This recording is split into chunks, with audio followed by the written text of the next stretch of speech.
Hello learners, welcome to exam preparation. आज का video lecture हमारा है MCSL 045 पे, जो कि है यूनिक्स एंड DBMS लैब। इस वीडियो लेक्चर में हम बात करेंगे इम्पॉर्टेंट वाइवा आंसर्स के DBMS पार्ट 1 के। इस पार्ट में मैं आपको 1 to 25 क्वेश्चन कवर अप कराऊंगी। सो स्टार्ट करते हैं क्वेश्चन नंबर 1 से। मैं लिंक आपको डिस्क्रिप्शन में प्रोवाइड कर दूँगी क्वेश्चंस का। और फर्स्ट क्वेश्चन हमारा है व्हाट इज़ डेटाबेस। डेटाबेस क्या होता है हमारा, ये आपसे पूछ सकते हैं। सो आइए देखते हैं। Database is an organised collection of structured information और data typically stored electronically in a computer system. ये हमारा डेटाबेस होता है। ऑर्गेनाइज कलेक्शन होता है वो स्ट्रक्चर्ड इंफॉर्मेशन और डेटाज का, जो कि इलेक्ट्रॉनिकली सेव्ड होता है, स्टोर होता है हमारे कंप्यूटर सिस्टम में। सेकंड क्वेश्चन है हमारा, वो है what is DBMS and it's type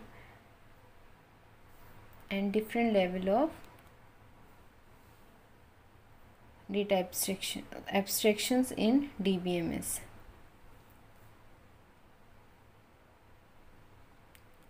So answer is DBMS is a collection of program that enables user to create and maintain database। database एक collection होता है programs का, जो कि enable करता है user को create करने के लिए database और उसको maintain करने के लिए। types of DBMS के कितने types होते हैं ये पूछ सकते हैं आपसे। So relational database एक टाइप होता है। दूसरा टाइप होता है object oriented database. Third type is hierarchical database and fourth type is network database. ये हमारे DBMS के टाइप्स होते हैं। Next question number third is what is database system. Database system क्या होता है? The database and DBMS software together called as database system.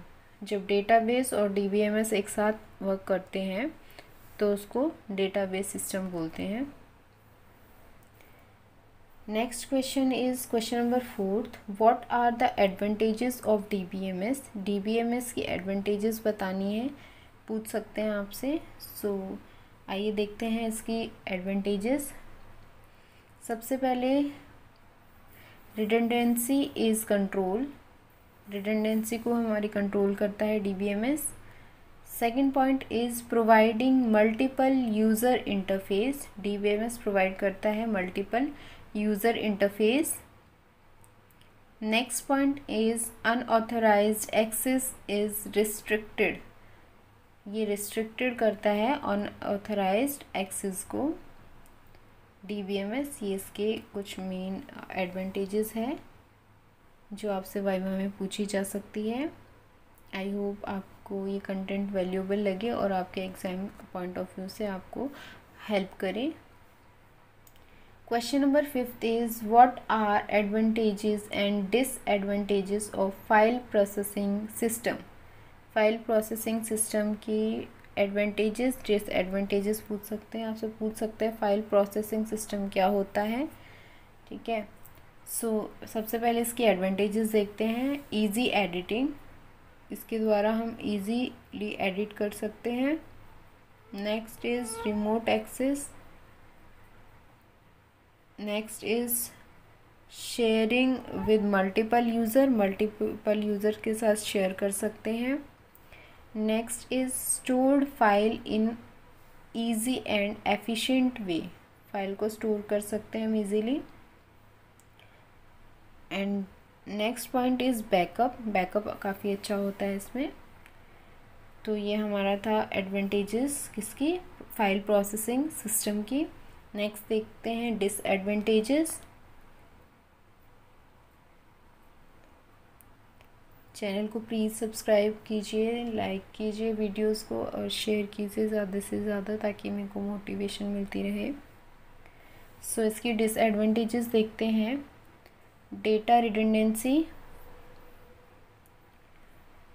Data redundancy हो सकती है इसमें, ठीक है। फिर नेक्स्ट है हमारी डेटा इंटीग्रिटी। ये इसकी डिसएडवांटेज है किसकी, फाइल प्रोसेसिंग सिस्टम की। नेक्स्ट है हमारा data isolation. Next is security problem create हो सकती है। Next question number 6 is define integrity rules. So there are two integrity rules are entity integrity and referential integrity. So देखते हैं entity integrity क्या होती है। entity integrity states that primary key can't be null value, primary key में null value नहीं हो सकती। ये हमारा इंटीग्रिटी होता है, entity integrity. Next is referential integrity. Referential integrity क्या होता है, ये सेकेंड इंटीग्रिटी रूल है।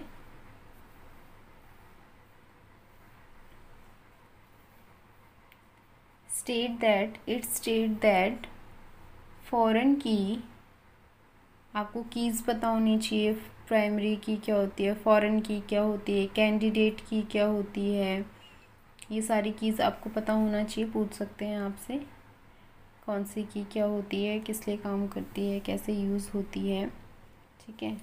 So referential key state that foreign key can't either be null, can either be null value or should be primary key value of other relations.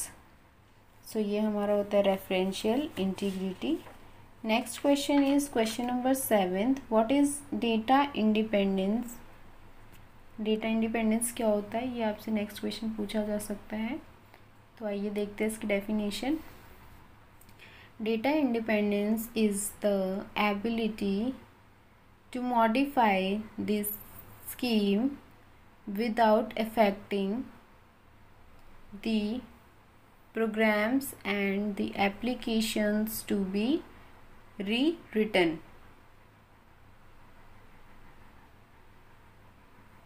ये हमारा data independency होती है। Next question number 8। इस video में मैं 1 to 25 आपके questions cover करा दूंगी। So question number 8 is what is data abstraction and its types. Data abstraction क्या होता है और उसके कौन कौन से टाइप्स होते हैं, वो आपसे पूछा जा सकता है। So data abstraction is a process of hiding unwanted और irrelevant details from the end user. Data abstraction एक वो प्रोसेस होती है जिसमें कि हाइड कर सकते हैं अनवांटेड और इररिलेवेंट डिटेल्स को फ्रॉम किससे, एंड यूज़र से।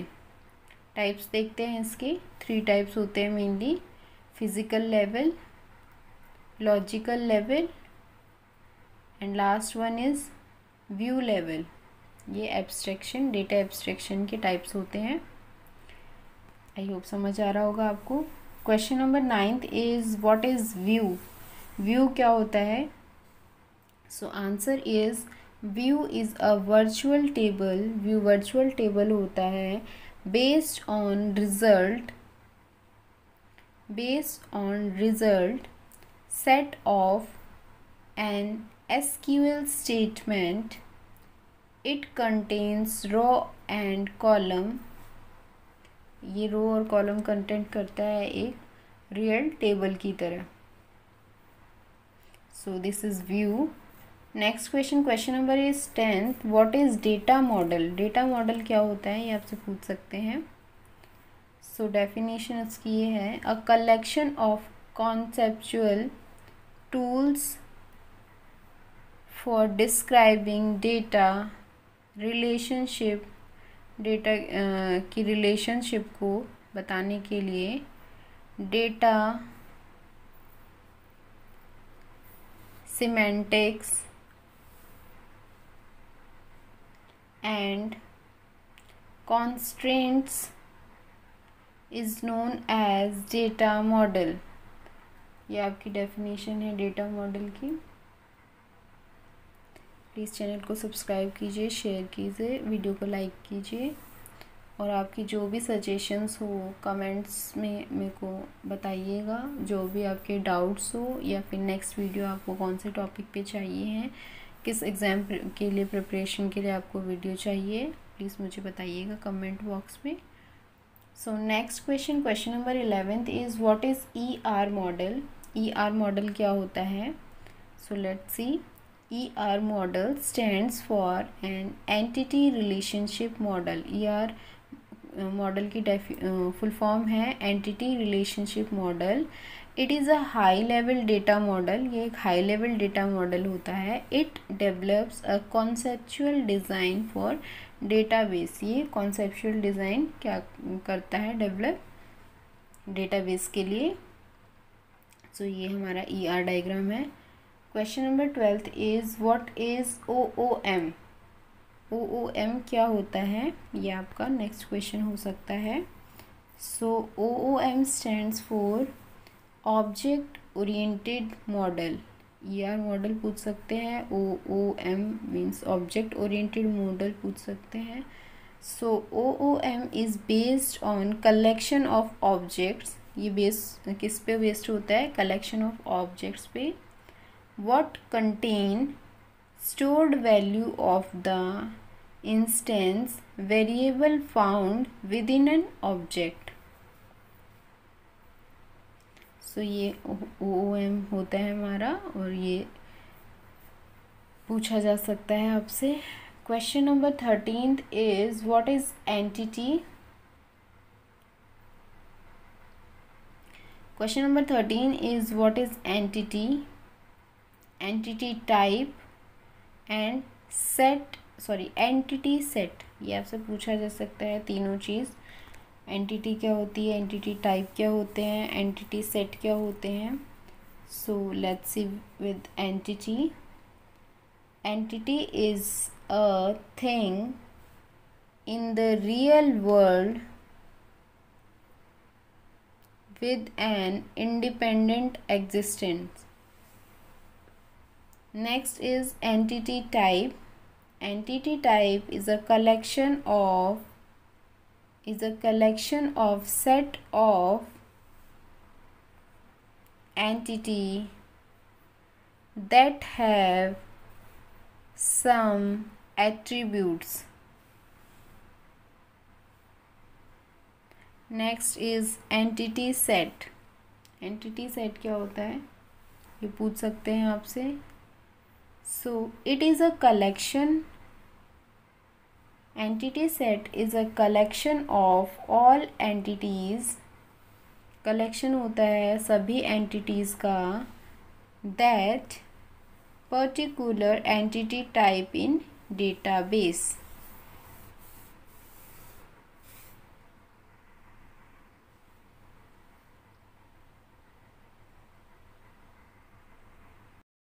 सो ये हमारा एंटिटी टाइप और एंटिटी सेट होता है। Next question number 14 is what is weak entity. Weak entity क्या होता है ये पूछ सकते हैं आपसे। Next question. So weak entity is a type of entity which doesn't have it's की एट्रीब्यूट। वीक एंटिटी वो होती है जिसके पास उसकी की एट्रीब्यूट नहीं होती है। Next question is question number 15 what is DDL। DDL क्या होता है? So DDL refers to data definition language. DDL data definition language होती है। It consist a set of SQL। ये सेट ऑफ SQL कंसिस्ट करती है। नेक्स्ट क्वेश्चन नेक्स्ट इसमें आता है इट कंसिस्ट ये क्या काम करता है DDL? Create, alter, truncate and drop.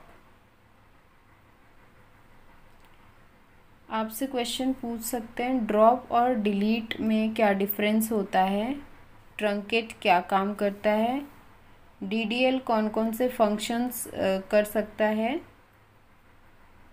ये पूछ सकते हैं। तो आपको बताना है create, alter, truncate and drop.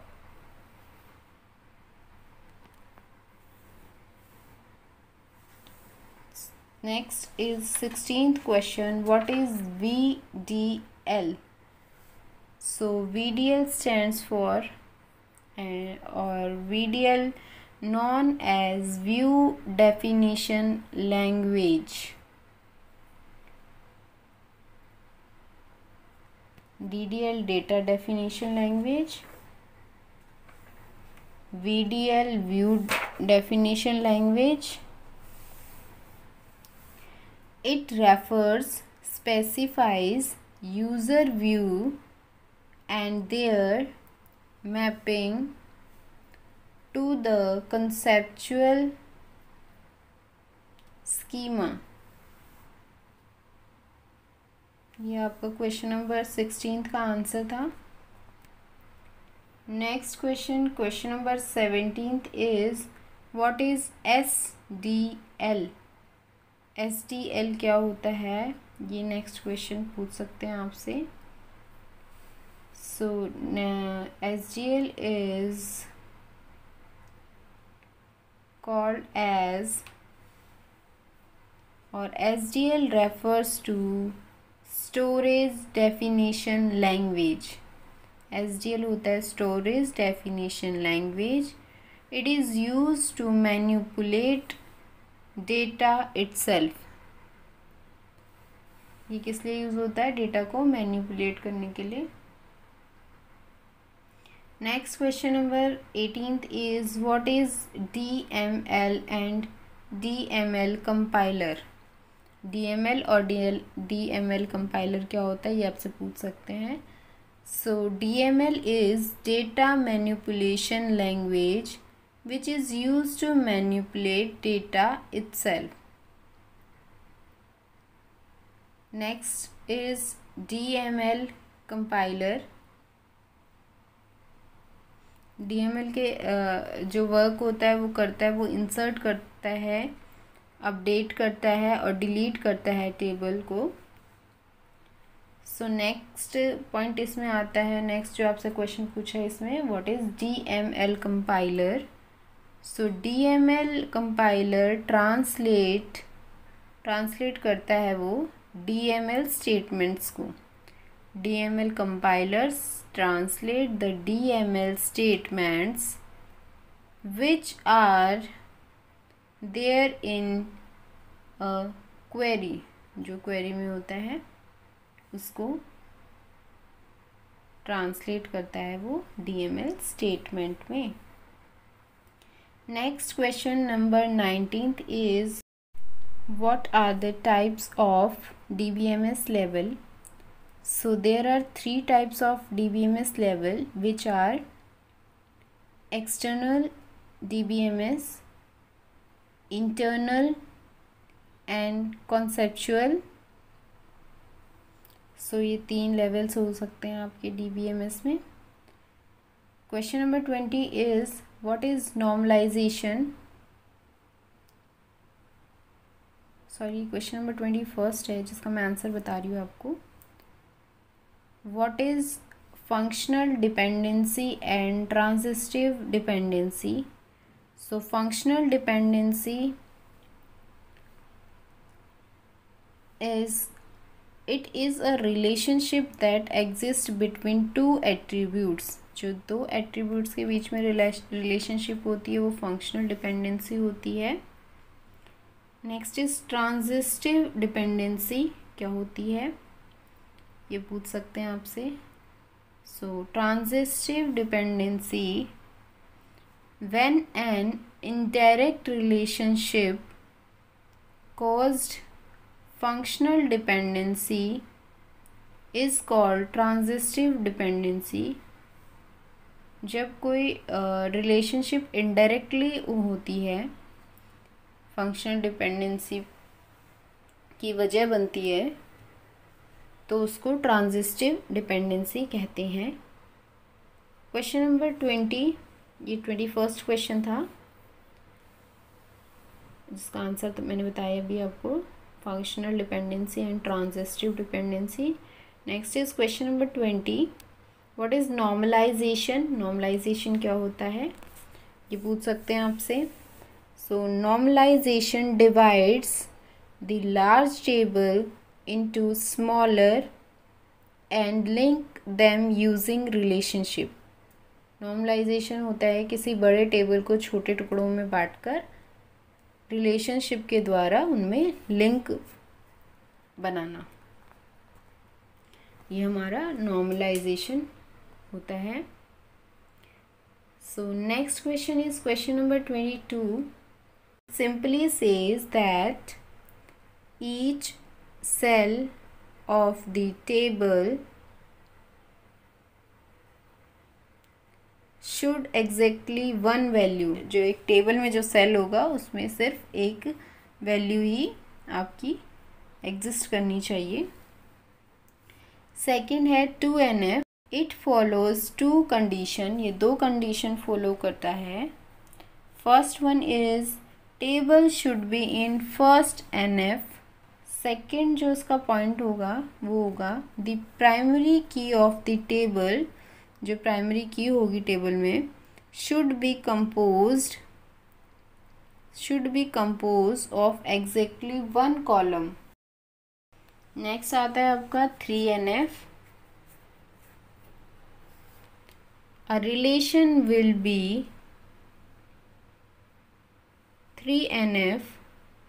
Relation 3NF कब होगा, जब if it is second NF, वो सेकेंड NF भी होना चाहिए थर्ड NF होने के लिए, and no transition dependency exist. Transition dependency उसमें एग्जिस्ट नहीं होनी चाहिए। नेक्स्ट आपका आता है 4NF, फोर्थ नॉर्मल फॉर्म जिसे बोलते हैं। 4NF होता है a relation will be in 4NF। Relation 4NF कब होगा, if it is in Boyce Codd normal form, जब वो बाइकोट्स नॉर्मल फॉर्म में होगी, and has no multi value dependency, और मल्टी वैल्यू डिपेंडेंसी नहीं होनी चाहिए।